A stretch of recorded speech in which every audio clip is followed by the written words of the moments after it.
Assalamualaikum warahmatullahi wabarakatuh. Hai semuanya, perkenalkan nama saya Zainab Farika Azahra dari kelas 10 akuntansi 1.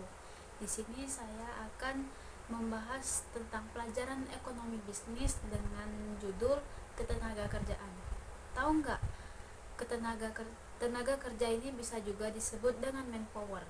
Menurut Undang-Undang 13 tahun 2003 tentang ketenaga kerjaan yang menyatakan bahwa tenaga kerja adalah setiap orang yang mampu melakukan pekerjaan guna menghasilkan barang atau jasa, baik untuk memenuhi kebutuhan sendiri maupun untuk memenuhi kebutuhan masyarakat. Tahu nggak kalau tenaga kerja ini dibagi menjadi 3 bagian? Yang pertama, tenaga kerja terdidik, yang kedua tenaga kerja terlatih, dan yang ketiga tenaga kerja terdidik dan terlatih. Kita bahas yang pertama, yaitu tenaga kerja yang terdidik. Tenaga kerja terdidik yaitu tenaga kerja yang memperoleh keahlian melalui pendidikan formal maupun non-formal. Contohnya seperti guru, dokter, dan ahli hukum lainnya. Yang kedua, tenaga kerja terlatih. Tenaga kerja terlatih yaitu tenaga kerja yang memperoleh keahlian dari pengalaman dan latihan, contohnya seperti supir dan montir. Lanjut ketiga, yaitu tenaga kerja tidak terdidik dan terlatih. Apa itu? Yaitu tenaga kerja yang tidak membutuhkan keahlian maupun pelatihan, contohnya seperti buruh kasar dan kuli. Kategori tenaga kerja menurut BPS ada 2. Sebelumnya BPS itu adalah Badan Pusat Statistik ya. Nah, apa aja sih kategori tenaga kerja? Yang pertama ada pekerja penuh, yang kedua ada pekerja tidak penuh. Kita bahas yang pertama dulu, yaitu pekerja tidak penuh. Apa sih pekerja penuh ini? Pekerja penuh ini adalah mereka yang bekerja selama 35 jam per minggu. Yang kita bahas sekarang yang kedua, yaitu pekerja tidak penuh. Pekerja tidak penuh yaitu pekerja yang bekerja tidak sesuai jam normal kerja, yaitu di bawah 35 jam per minggu.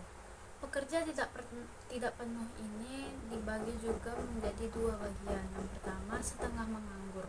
Setengah menganggur ini adalah mereka yang bekerja di bawah atau kurang dari 35 jam per minggunya, dan mereka yang masih mencari kerjaan, disebut juga setengah menganggur terpaksa. Yang kedua, ada pekerja paruh waktu.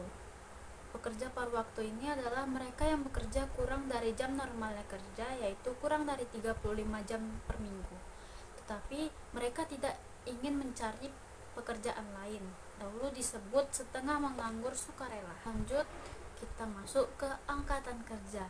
Angkatan kerja disebut dengan labor force. Tahu nggak apa sih angkatan kerja? Angkatan kerja adalah penduduk perempuan atau laki-laki yang berumur antara 15 sampai 64 tahun yang sedang bekerja atau mencari pekerjaan.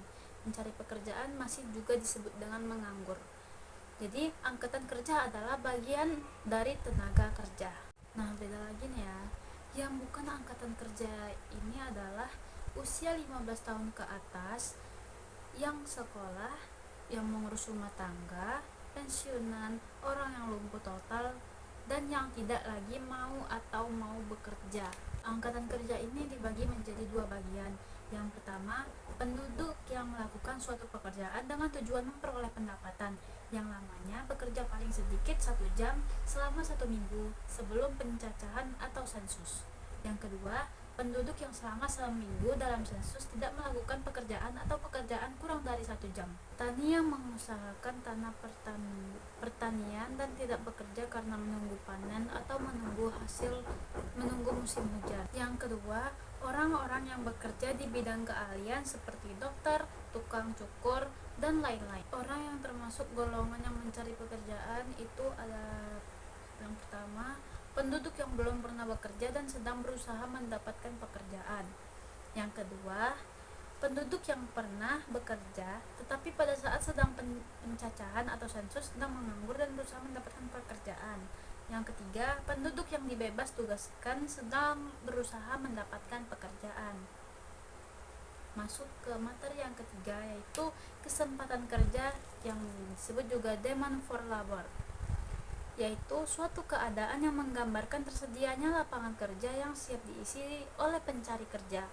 Termasuk di dalamnya adalah lapangan kerja yang sudah diduduki dan yang masih lowong. Tahu nggak apa aja upaya pemerintah untuk mengatasi kurangnya kesempatan kerja, yaitu dengan kebijakan-kebijakan. Di sini yang pertama adalah menciptakan lapangan pekerjaan baru, yang kedua penyebaran penduduk dengan program transmigrasi, yang kedua menggalakkan program padat karya, yang keempat mendorong terciptanya usaha baru dari investasi asing, yang kelima meningkatkan kemajuan teknologi, dan yang terakhir adalah memperbaiki pelayanan bagi warga yang akan bekerja di luar negeri. Masuk ke materi 4, yaitu pengangguran. Pengangguran adalah orang yang tidak bekerja tapi sedang mencari pekerjaan atau sedang mempersiapkan suatu usaha baru, atau penduduk yang tidak mencari pekerjaan karena merasa tidak mungkin mendapatkan pekerjaan. Mungkin itu aja dari saya, materi-materi yang bisa saya sampaikan atau pemahaman sedikit saya. Maaf jika ada salah kata atau berlibat-libat. Assalamualaikum warahmatullahi wabarakatuh.